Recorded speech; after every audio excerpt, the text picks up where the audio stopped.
Джемини, давай сделаем ремонт в прачечной. О, круто! Как тебе такой вариант? Вот такую вот красоту нарисовала Джемини. Ну и вот как это выглядит сейчас в реале. Пожелтевшие стены, торчащая отовсюду изоляция, убогие трубы и грязный бетон. Но прежде чем начать ремонт, нам нужно прибраться на карпорте для того, чтобы освободить место для всей мебели, которую нам придется выносить из прачечной.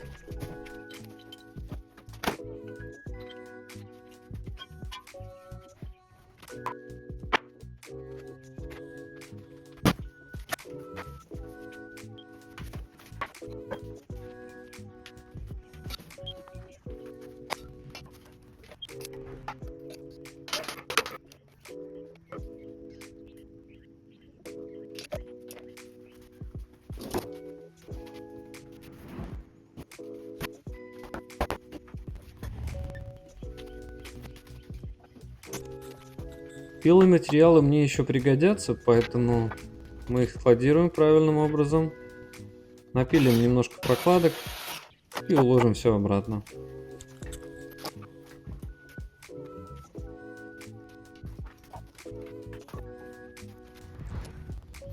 У меня огромные планы на эти доски.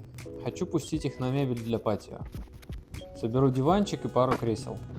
Дизайн я еще пока продумываю. Кстати, если вы не видели, как мы привели в порядок само патио, заглядывайте в описание. Ссылка прямо там. Ну и не забудьте подписаться и поставить лайк.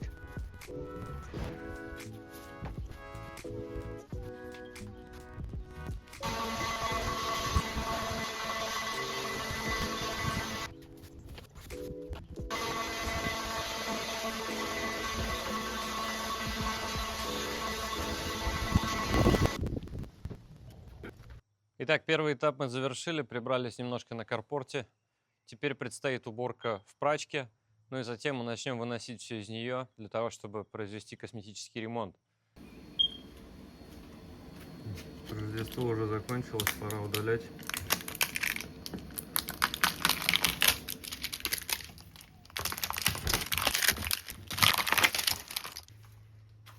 Так как дверь не открывалась, план был довольно простой. Снять дверь, чтобы расширить проход и побыстрее вытащить все барахло. Но, к сожалению, у этой двери были свои планы на вечер. Петли покрасили, кажется, на века. Слой краски полностью залил шляпки саморезов. Кое-как сорвал первый, а на остальных шуруповерт отказался схватываться. Окей, достанем секретное оружие, экстрактор. Но, к сожалению, это не особо помогло. Пришлось идти на крайние меры, брать сверла и выгрызать металл поглубже, чтобы экстрактору было за что зацепиться. Короче, после 15 минут жесткой борьбы, кучи нервных клеток, рассвернули в хлам саморез и победа за мной. Ну а дальше все по классике американских ремонтов. Дверь настолько сроднилась со стеной за счет краски, что ее пришлось отрывать силой.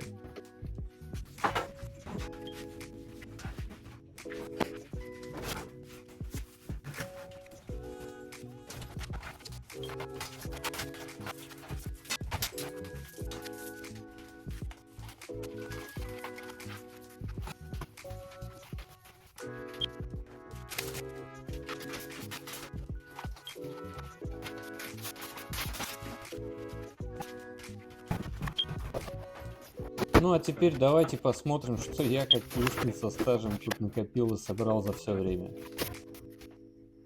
Опа, опачки. Ремень. Наконец-то нашелся ремень от моих любимых штанов. Слушайте, они видали в этой жизни абсолютно все. Где я только в них не бывал. Прошли со мной Карелию, кучу суровых походов, восхождение на Казбек. И, кстати, именно в этих штанах я в свое время переходил границу. И что вы думаете? Ну хоть бы хны, реально как новые. Покупал когда-то в Декатлоне.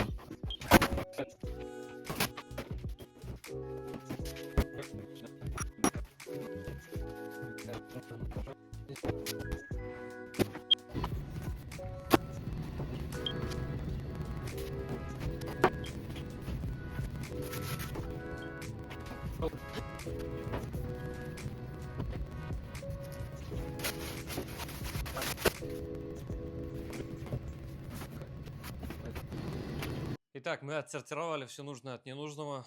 Все, что нам не понадобится, мы уже упаковали в этот контейнер, собрали полный бак. А теперь нам нужно все упаковать в контейнеры, для того, чтобы потом не перекладывать и снова с этим не возиться.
Сперва отключим всю технику.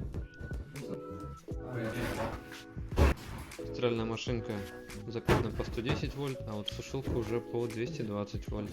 Здесь используются две фазы для подключения такой вот техники.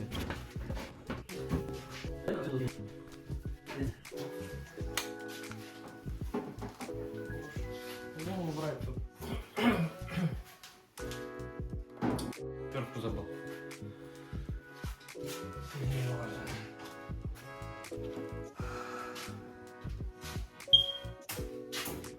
На.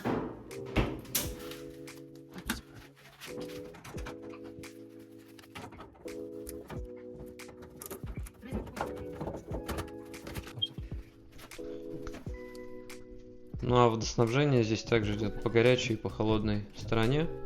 На самом деле точно так же устроены и посудомоечные машины. В них вода не нагревается, а только лишь поддерживается температура.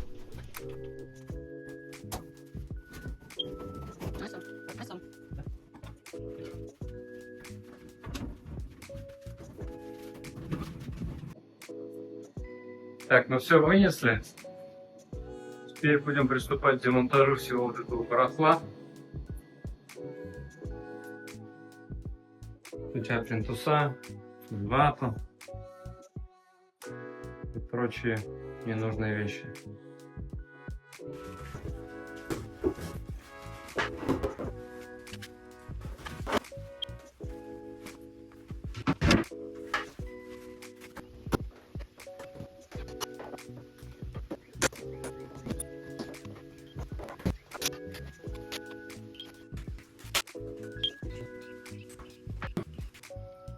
Тут какая-то тут фигня поселилась. Что это такое, ребят, вы знаете?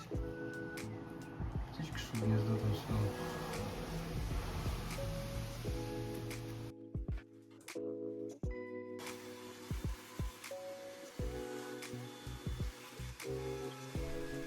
Вы наверняка уже знаете, что американские окна не открываются настежь, а сдвигаются вверх-вниз. Но американцы все продумали. Тут есть хитрые переключатели-защелки, которые позволяют откидывать створку на себя, и вуаля! У нас получается прямой доступ вот к этому кладбищу мух. Сейчас мы все это тщательно почистим. Джемини подсказала, что с высокой долей вероятности это работа одиночных ос или пчел. Скорее всего, грязевых ос или пчел-каменщиц, пчел-листорезов.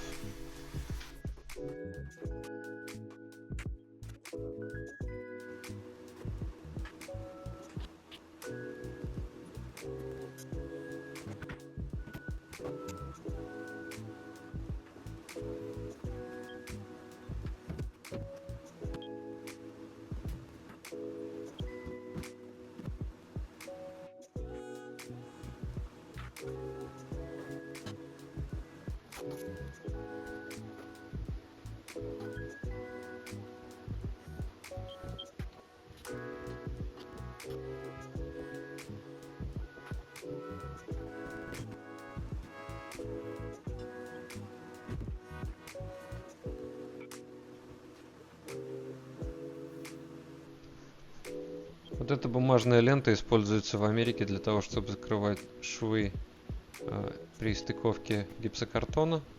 Но у меня она начала отслаиваться, поэтому я ее буду удалять и вместо нее клеить серпянку. Джеймини посчитала, что серпянка лучше вместо этой бумажной ленты, так как она не требует опыта при применении. Ленту приклеивают на шпатлевку, а потом поверх нее еще раз шпатлюют, что требует некого опыта. Тут у нас все сгнило, гипсокартон расслаивается, верхний слой картона отваливается, черная плесень повсюду. Ах.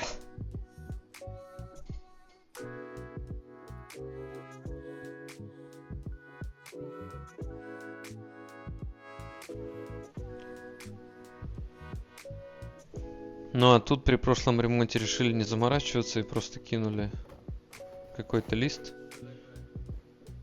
Даже боюсь представить, что это такое красного цвета.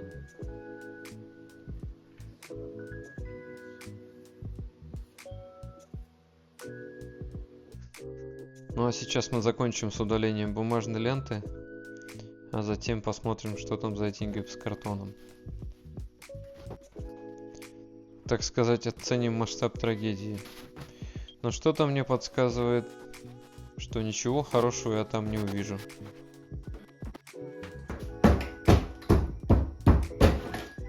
Прям тут прогнило. Надо, короче, это менять нижний слой. Главное, хоть сяду целый тоже. Ну, тут и без Джемини понятно. Гипсокартон снизу отсырел, его только под замену. День уже подходил к концу, ехать в Home Depot было поздно, только зря потерял бы кучу времени на дорогу. Поэтому я решил не терять остаток дня и скрыть еще пару мест, чтобы проверить состояние лаг. И вот тут меня, конечно, ждал сюрприз. Увидеть такое я вообще не ожидал. Но, как говорится, лучше поздно, чем никогда. По крайней мере, это сэкономило мне лишнюю поездку в магазин. Несмотря на наличие гидроизоляции, вода все-таки нашла дырочку. Лаги промокли и сгнили в труху. В общем, масштаб катастрофы вырос раза в 3. Придется менять гораздо больше, чем я ожидал. Завтра с утра еду затариваться по полной. Будем все это дело менять и делать на века. Подписывайся, чтобы не пропустить вторую серию этого ремонта.